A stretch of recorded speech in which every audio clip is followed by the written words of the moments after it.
TJ Watt is one of the best edge rushers right now in the NFL. The dude is coming off of a season where he tied the single season sack record and is one of the most feared defenders ever. But somehow on draft day in 2017, Watt fell all the way to the 30th overall pick, which is how the Steelers were able to get him.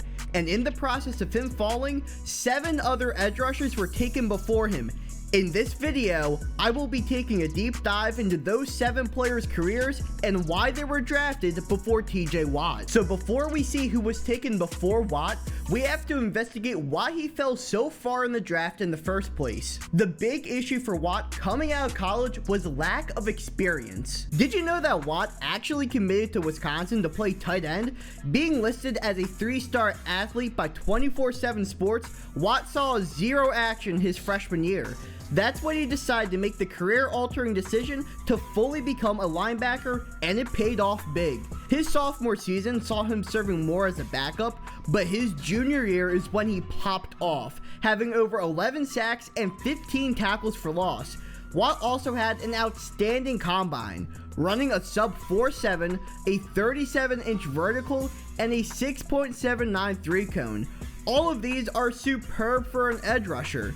Watt certainly felt like he had quickly risen the ranks to become a first-round pick, but others didn't see the same. So when prospects are coming out of college, there are these evaluators that give them one of 3 grades: first-round pick, second-round pick, or go back to college. And Watt got the one telling him to go back to college, and this feels pretty lazy to me. For an event that's as broad as the NFL draft, you can't categorize all of those players into just 3 categories. Despite what the evaluators thought of him, Watt said up yours and committed to the NFL draft, where he was selected 30th overall by the Steelers, and now he has finished top 3 in Defensive Player of the Year voting the past 3 years, winning it the most recent one. That makes these 7 teams look absolutely stupid for passing on TJ Watt, and the first one was the Steelers' rival, the Cleveland Browns. Now, to be fair, this is the only edge rusher on here that you could even begin to debate that's better than Watt, and that's Myles Garrett. It makes sense why the Browns chose Garrett. For just about the entire college season, he was the consensus #1 overall pick. The dude had nearly 50 tackles for loss in 3 years at Texas A&M, along with being an athletic freak. This guy was already on the roster when he took the GM job. Yep, that's Myles Garrett with a 58-inch box jump in a training session.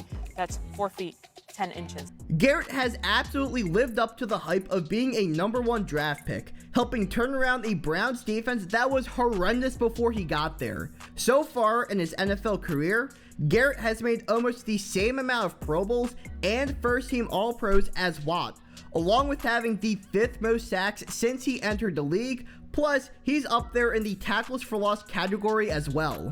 And his stats could have been even better had he not tried to murder Mason Rudolph on a football field. He was suspended for the last 6 games of that season, where he was averaging nearly a sack a game. And it didn't take long for the next edge rusher to get selected, as the Niners took Solomon Thomas out of Stanford with the 3rd overall pick. This worked out horribly for San Fran.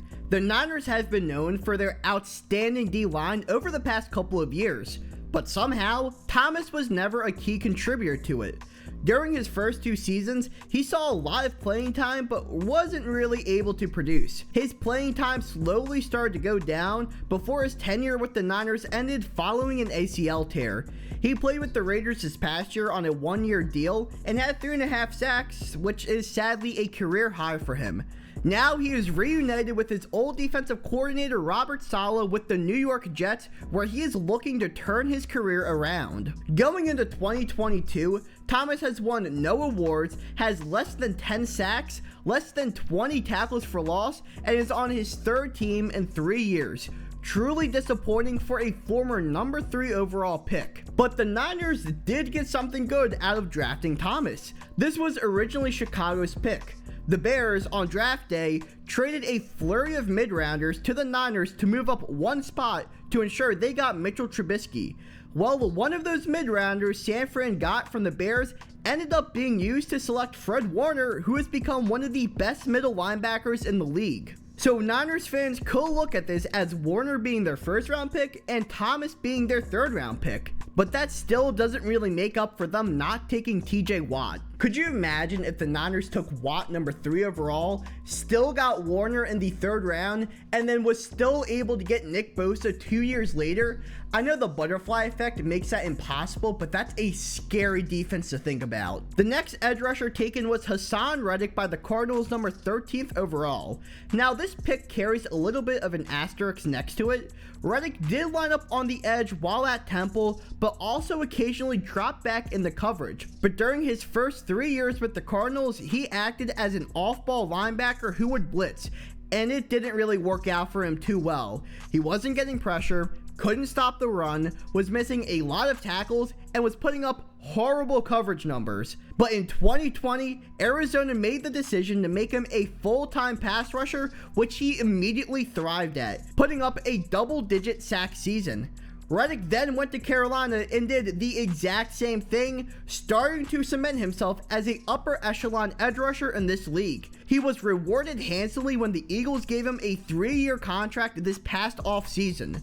So going into 2021, Reddick has yet to receive a Pro Bowl nod or any other accolades, but does have 31 sacks and 45 tackle for losses, with over 75% of his sacks coming in the past 2 seasons alone. And keep in mind, he is now going to the Eagles, who have been phenomenal at developing defensive line players and already have one of the best D-lines in the league. So look out, because he's about to get scary good. One of those players they tried to develop was former Tennessee defensive end Barnett, who was taken 1 pick after Reddick in the 2017 draft.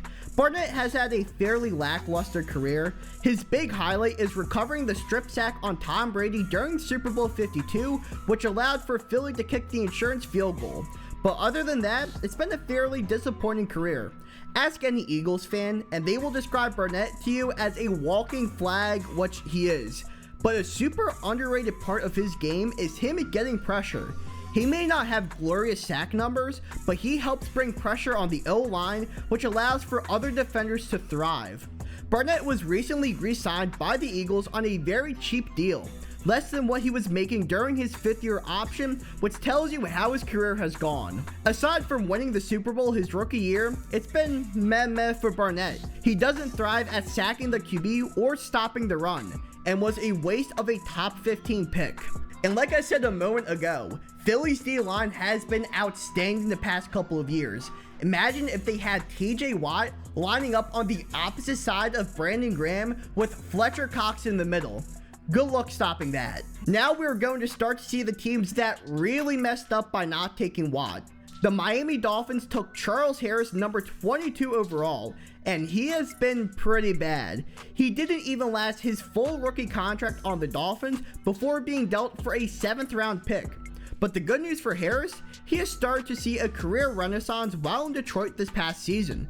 He was able to sack the quarterback 7.5 times, along with being decent at stopping the run. This earned him a 2-year deal with the Lions, and he could now start to see his production increase since the opposing offense will also have to worry about stopping Aiden Hutchinson. So far, Harris has been underwhelming in both the sack and tackle for loss department, but look for both stats to potentially increase as he tries to turn his career around in Motown. But here's the thing, this doesn't help the Dolphins at all. After 2017, Ndamukong Suh left the team, which was pretty hard on them. Miami still could have stayed competitive on the defensive side of the ball had they drafted TJ Watt in 2017 as opposed to Charles Harris. The 5th edge rusher taken before Watt was Takk McKinley, selected by the Atlanta Falcons 26th overall.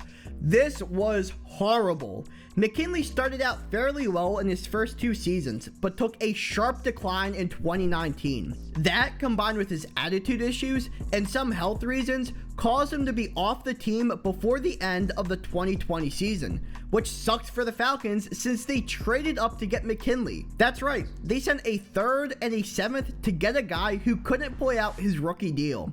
This was easily one of the worst moves made during the Thomas Dimitroff era. McKinley is currently on the Browns, where over his first 5 seasons in the league, he has seen some pretty underwhelming results.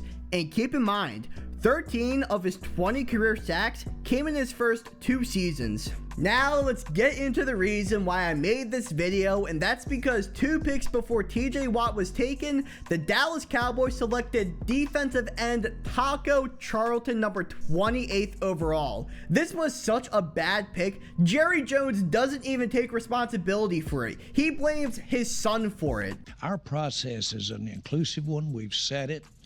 There's a lot of talk in this business about who makes the call, who actually makes the call. Okay, Taco was Steven's call. Parson is my call.